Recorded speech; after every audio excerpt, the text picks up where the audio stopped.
Friends, எங்ககிட்ட நிறைய table rose செடி, சிண்ட்ரெல்லா கட்டிங்லாம் வாங்குறீங்க. அது நிறைய பேருக்கு எப்படி நட்டணும்னு தெரியல. அவங்களுக்காக தான் இந்த வீடியோ. இப்போது இந்த செடியை வந்து இந்த பாட்டில் நட்ட போகிறோம். இதில் வந்து நான் என்னென்ன இப்போ இதில் வந்து செம்மண், கொக்கோ பிட்டு, மண்புழு உரம், மாட்டு உரம், எல்லாம் மாட்டுச்சாணம் உரம் எல்லாம் கலந்து மிக்ஸ் பண்ணி வச்சுருக்கேன் ஃப்ரெண்ட்ஸ். இப்போது இந்த செடியை நம்ம நட்டலாம். மண் வந்து இந்த இப்படி புதுன்னு இப்படி வச்சுக்கோங்க பிளான்ட் நட்டுறதுக்கு. ஒரு சிலர் இறுகின மண்ணில் நட்டிடுறீங்க. என்கிட்டே கேட்குறீங்க, சிஸ்டர் நான் எனக்கு பிளான்ட் வரல அப்படின்னு சொல்லிட்டு. அவங்களுக்காக தான் இந்த வீடியோ பாருங்கள் ஃப்ரெண்ட்ஸ். இந்த இருக்குல்ல, இப்படி நான் கொடுத்து விட்ற செடியை இப்போ நீங்கள் கட் பண்ணி இப்படி நட்டி வச்சிட்டா போதும் ஃப்ரெண்ட்ஸ். குட்டி குட்டி செடினாலும் பரவாயில்ல, நல்லா வந்துடும்.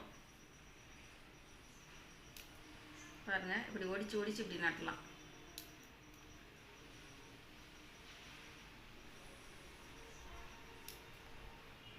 இப்படி ஒடிச்சு நட்டினீங்கன்னா ஒரு 2 வீக் 3 வீக்கில் உங்களுக்கு நல்லா நிறைய செடிகள் வந்துடும். இந்த இப்படி குட்டி செடியெல்லாம் இப்படி ஒடிச்சு நட்டுங்க ஃப்ரெண்ட்ஸ், நல்லா வரும். இந்த இவ்வளோ குட்டி இருந்தாலும் பரவாயில்ல, நீங்கள் கீழே போட்டுற வேண்டாம். இந்த இப்படி நட்டி வச்சுருங்க, நல்லா வரும்.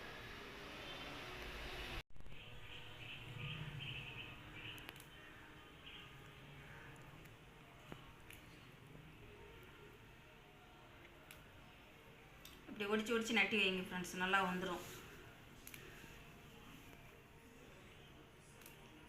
எங்கிட்ட 50 கலர்ஸ் அவைலபிளாக இருக்குது. வேணுங்கிறவங்க கேட்டு வாங்கிக்கோங்க friends. 50 colour 500 plus courier charge வரும். நல்லா ஃப்ரெஷ்ஷான செடிகள் தான். அவ்வளோதான் ஃப்ரெண்ட்ஸ். இங்கே பாருங்கள், இவ்வளோதான். இப்படி வச்சிட்டிங்கன்னா போதும், நல்லா சூப்பராக உங்களுக்கு வந்துடும். ஒரு 2 வீக் 3 வீக் கழித்து பார்த்தீங்கன்னா நல்லா கும்மலாக நல்லா வந்துடும் சிஸ்டர் ஃப்ரெண்ட்ஸ். ஓகே ஃப்ரெண்ட்ஸ், உங்களுக்கு இந்த வீடியோ பிடிச்சிருந்தால் லைக் பண்ணுங்கள், ஷேர் பண்ணுங்கள், கமெண்ட் பண்ணுங்கள், மறக்காமல் சப்ஸ்கிரைப் பண்ணுங்கள். பாய்.